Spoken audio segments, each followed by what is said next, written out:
Negative കമന്റുകളെ കണ്ടന്റാക്കി ശ്രദ്ധ നേടിയ താരമാണ് ഗംഗ. സോഷ്യൽ മീഡിയയിലും സജീവ സാന്നിധ്യമായി നിൽക്കുന്ന ഗംഗ തന്റെ ഓരോ വിശേഷങ്ങളും ആരാധകരുമായി പങ്കുവയ്ക്കാറുണ്ട്. ഈ അടുത്തിടെയാണ് ഗംഗ മീനാക്ഷി ഒരു അഭിമുഖത്തിൽ പങ്കെടുക്കാൻ വേണ്ടി തന്റെ അമ്മയെയും അച്ഛനെയും ഒപ്പം കൂട്ടിയെത്തിയത്. അവിടെ വെച്ച് താരം പറഞ്ഞ ചില കാര്യങ്ങൾ തന്നെയാണ് സോഷ്യൽ മീഡിയയിലൂടെ ആരാധകരുടെ ഹൃദയം നുറുക്കിയത്.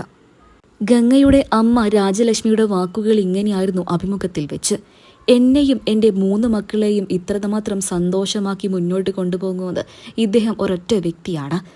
ഞാനും എൻ്റെ മക്കളും ഒരുപാട് വേദനിച്ചിട്ടുണ്ട്. എന്നാൽ ആ വേദനകൾക്കൊക്കെ തന്നെയും പരിഹാരമായി വന്നത് ഇവരുടെ ഈ അച്ഛനായ മനോജ് തന്നെയാണ്. സത്യം പറഞ്ഞാൽ എൻ്റെ 3 മക്കളുടെയും അച്ഛൻ ഈ മനോജല്ല, മറ്റൊരു വ്യക്തിയാണ്. എൻ്റെ ജീവിതത്തിലേക്ക് വൈകി വന്ന വസന്തമാണ് ഈ മനോജ്. ഞാൻ എൻ്റെ ആദ്യ ഭർത്താവിൽ നിന്നും ഒരുപാട് ദുരനുഭവങ്ങൾ നേരിട്ടിട്ടുണ്ട്. ഞാൻ മാത്രമല്ല, എൻ്റെ മക്കളും. പിന്നീട് അയാൾ എന്നെയും എൻ്റെ മക്കളെയും വിട്ടു പോവുകയും ചെയ്തു. ആ സമയത്ത് എൻ്റെ മകൾ 3ാം ക്ലാസ്സിലാണ് പഠിച്ചുകൊണ്ടിരുന്നത്. ആ സമയത്താണ് ഞാൻ ആദ്യമായിട്ട് മനോജിനെ കാണുകയും ചെയ്യുന്നത്. അങ്ങനെ ഞങ്ങൾ ഒരുപാട് പരിചയപ്പെട്ടു. പിന്നീട് വർഷങ്ങൾ കഴിഞ്ഞപ്പോൾ ഒന്നിച്ച് ജീവിച്ചാലോ എന്നുള്ള തീരുമാനത്തിലേക്ക് എത്തി. മക്കൾക്കും അദ്ദേഹത്തെ ഒരുപാട് ഇഷ്ടമായിരുന്നു. മറ്റൊരു വിവാഹം പോലും കഴിക്കാതെ അയാൾ എന്നെയും എൻ്റെ മക്കളെയും പൊന്നുപോലെ നോക്കി നടത്തി. അന്നു മുതൽ ഇന്ന് വരെ ഗംഗയ്ക്കും എൻ്റെ ബാക്കി 2 മക്കൾക്കും ഇയാളൊരു അച്ഛൻ തന്നെയാണ്. അവർക്ക് അച്ഛൻ എന്ന് പറയുകയാണെങ്കിൽ മനോജിനെ മാത്രമേ പറയാൻ താല്പര്യമുള്ളൂ.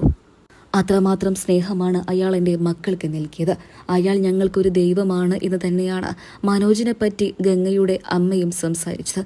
ഗംഗയ്ക്കും അത് തന്നെയാണ് പറയാനുള്ളത്. ഗംഗയുടെ വാക്കുകൾ ഇങ്ങനെയായിരുന്നു: ഒരുപാട് നല്ല അച്ഛന്മാരുണ്ടാകും, എന്നാൽ നല്ല രണ്ടാനച്ഛന്മാർ കുറവായിരിക്കും.